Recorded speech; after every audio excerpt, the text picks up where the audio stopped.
Hello and welcome to Rolling with Reviews. I'm Will, and with me as always is the minuscule mayor herself, Sarah. And today we're doing a review of Little Town. Now if you want to see our two-player perspective and accessibility, check out our other video, Rolling with Two, Little Town. Sarah, tell us a bit about this game. All right. In Little Town, you acquire resources to feed your workers and build up the town. When you place a worker, you acquire available resources or activate the buildings in the 8 surrounding spaces. When you activate another player's building, you must pay them a coin first. Players collect victory points by using the powers of buildings, constructing buildings, and achieving goals dealt to them at the beginning of the game. After 4 rounds, whoever has the most points wins. All right, Will, so why did we get this? So you asked for a competitive game that had sort of cooperative elements? Yes, positive player interaction. Yeah, positive player interaction. This was recommended, so we got it in a mat trade. Yep, that pretty much sums it up. So what do we like about the game? So as you build out the map, you'll put workers down, and then based on the 8 spaces around the worker, you'll trigger all of them. Mm-hmm. That is a pretty cool mechanism. Yes, and that is the aspect that was recommended to me of why to check out this game, because those buildings could be yours or somebody else's. So again, that positive player interaction potential of everybody's building up this town together and everybody's benefiting from what's being built. Yeah, because the then activation play space changes. Mm-hmm. I do also like the fact that the board, the main player board, or for the town, is double-sided, right, and it's a different setup on the other side for a little bit of variance. Yeah, the natural resources, the trees, the rocks, and the fishing holes are in different locations, so you can shift what the game space looks like, yes, which is nice. Unfortunately, that's all we like about the game. Yes. So what we don't like, the economy. Yeah. Or lack thereof. Yeah, the game starts you off with some money. However, in a lot of cases, that's the only money you'll really play with, because a lot of ways you make money is by getting it from other players. And they get it from you. So you're just passing money around. Yes, and it's not a lot of money. No, you start with 3. And so like in a 2-player game, you've got 6 money between the 2 of you. Now, theoretically, the buildings you build could produce money, but out of all the tiles that are in the box, you're only using 12 of them. I mean, you have 5 food tiles that are always constant, played. Yeah. But there are 12 potentially random. Now there is I believe a beginner setup, which is balanced. But if you go with the randomizer, just random 12 tiles, you could actually play a game that does not produce money in any way. Either straight just, you put a guy down, you activate the building, you gain 2 coins. Or I think there's 1 copy, and that's the bank. Yeah, there's 1 copy of that. And if it's not yours, then you have to pay someone 1 money to get 2 money, which essentially means you're making 1 money. There's also some conversion buildings where you put in some resources to get some coins out. But again, if those don't pop up, and we did have a game where there was no money production at all, and we had 6 money between the 2 of us for the whole game, which meant we never used each other's buildings because we couldn't afford to. You used one of my buildings. I did use one. I ended it with 4 money, and she had 2 money. Yeah. 6 money. Which just completely undermines the whole potential of, wow, I'm putting a guy down and I'm going to, activate 8 spaces around me. No, this is why this half of the town becomes mine and that half of the town becomes yours. And then you really just have 2 individual towns that are next to each other. Yeah. Rather than the shared play space which was so great about the concept. Right. The concept. It has potential, but there's a lot of imbalances in just the value of things. Yes. Mostly around the money. Yes. But just the value of things is really off. The other thing that's off is feeding your workers. It just wastes so much time. Yeah, you're thinking, oh, it's great. I have 5 workers in a 2-player game. I could do more than a 4-player game. Well, you also have to have 5 food yes, to feed those 5 workers, which is actually a lot of resources. Right. So that's the thing is everything costs a lot of things to get, but then you don't get a lot in return. So to get 5 food, especially like in the first round, you're most likely using 2 workers at least if you're optimizing where you're putting things. And that's assuming also you're putting out those farms. So you're putting out farms near spaces printed on the board that gives you food, which is fish, and then putting a worker down to activate it to get. So you're using actually most of your people in the first round just to have food. Yes, for the rest of the game. For the rest of the game. And you're still spending workers the rest of the game to activate those spaces you built in the first round. Right. At that point, the problem is you can't just say don't feed people because it just wrecks what little balance there is in the game. But it's one of those things that if they had taken it out and just reduced the number of workers everybody had, it would have been a more enjoyable game. Yeah. But they didn't do it, and it's too baked in to take it out. To take it out. We already talked about the random setup can result in also just no production whatsoever. True. So it's not just coins, but if there's no basic production of food, wood, stone, then the whole game just goes a lot slower because you're reactivating all the natural spaces and they're spread out. Yes. So you're getting less from your workers if you can't concentrate them. Yes. And they're only little bits of... Right. It's like a mountain gives you 1 stone. Yeah. A forest gives you 1 wood. Yeah. And yeah, it's slow. It is slow. Also, as much as we don't like it at a 2-player count because of all the issues, we're not sure it'd be great at a 4-player count, which is the highest player count, because not everybody would be able to build. Like, you have more houses than what tiles are available to be built. Yeah, you could build up to 17 tiles. That includes the 5 farms. Yeah.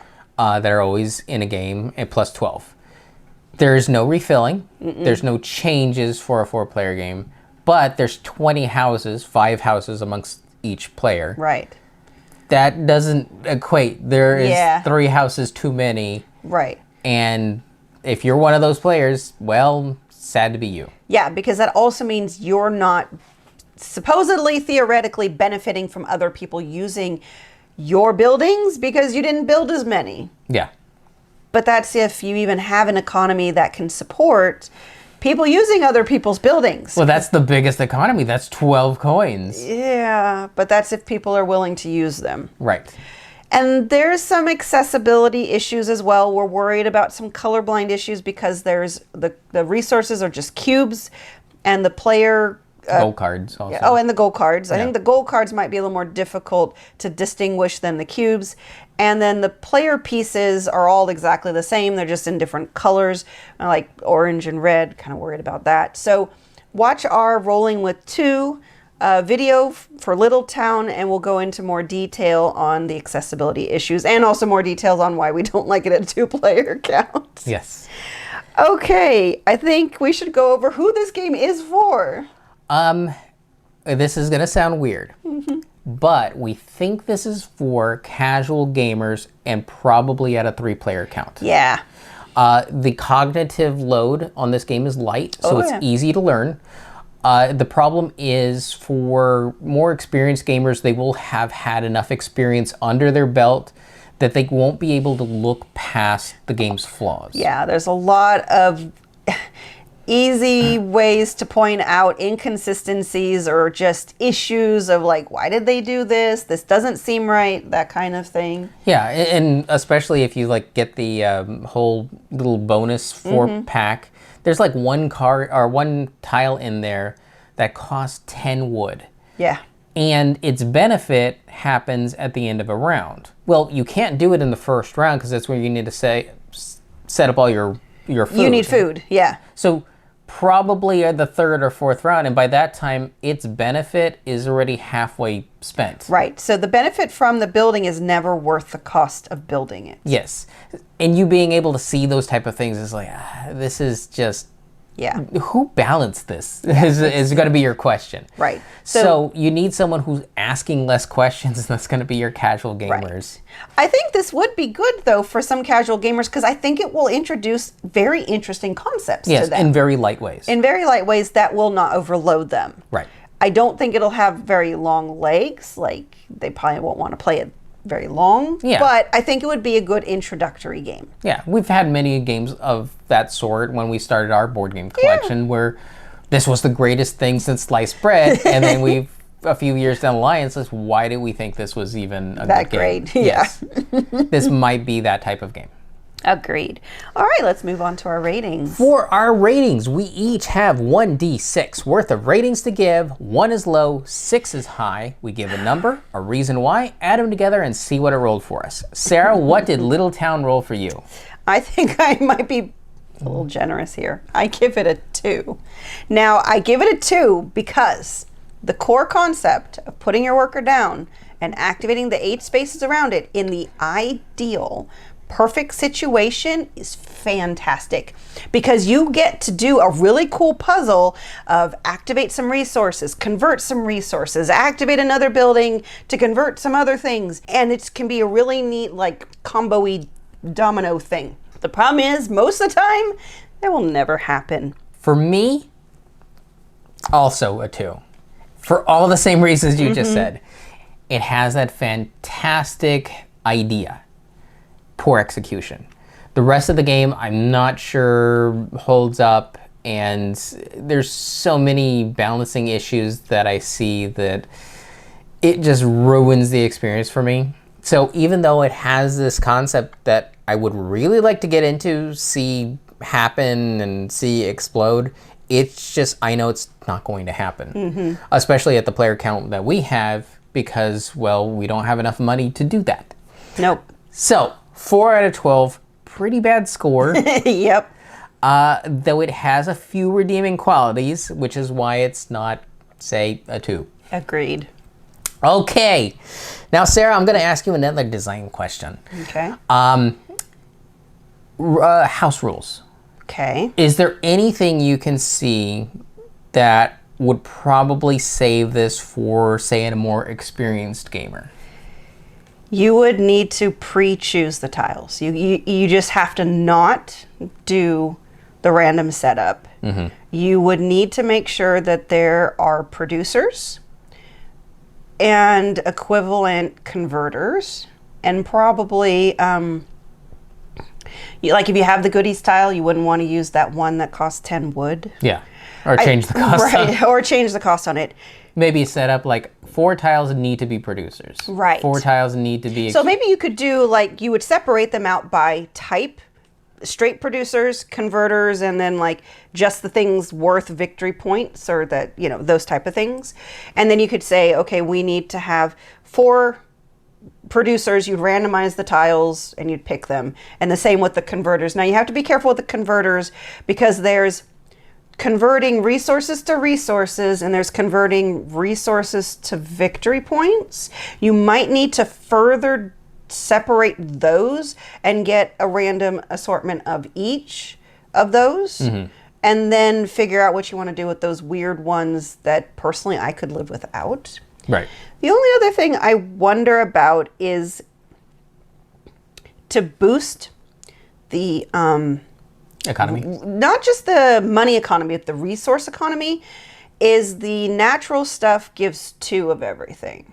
And then I do think the money economy, people should start with twice as much. I would try that. These are my just concepts of, this is the first thing I would try when doing it. I have no idea 100% that would work, but those would be the 3 things I would do. The printed stuff, the mountains, the trees, the fish would give you 2 of each. You would start with 6 money instead of 3. And then you'd have to do that complicated randomized setup. And I think then the game would be pretty good. For me, I think the change that I would look at is when you put your worker down and trigger someone else's building, it doesn't come, the money that they get doesn't come from you. Yes. It just comes from the bank. That would be very helpful in opening up the economy, yes. Yeah. I would also probably change the cost of paying money for any resource. Instead of 3 money, make it 2 money. Yeah, that's really ridiculously high. Yes. I would probably try those 2, see how it feels. Okay. And I'm pretty sure somewhere in there is going to be a really nice filling game, but I think we have enough games that we don't need to. We are at the point where we're not going to keep this because we don't need to house rule bad games to be decent games. We'll just play good games. Yes. All right, and that's it for us, and we've been Rolling with Reviews. If you have any questions, comments, or concerns, you can reach out to us on the various social media platforms at Rolling with 2, that's TWO. We're on Blue Sky, Facebook, Twitter, and Instagram. For Discord, we have a channel on Tabletop Express. Check the show notes for the invite link. If you have time, check out the other content Nanaman has found for you, because remember, he's rolling with you.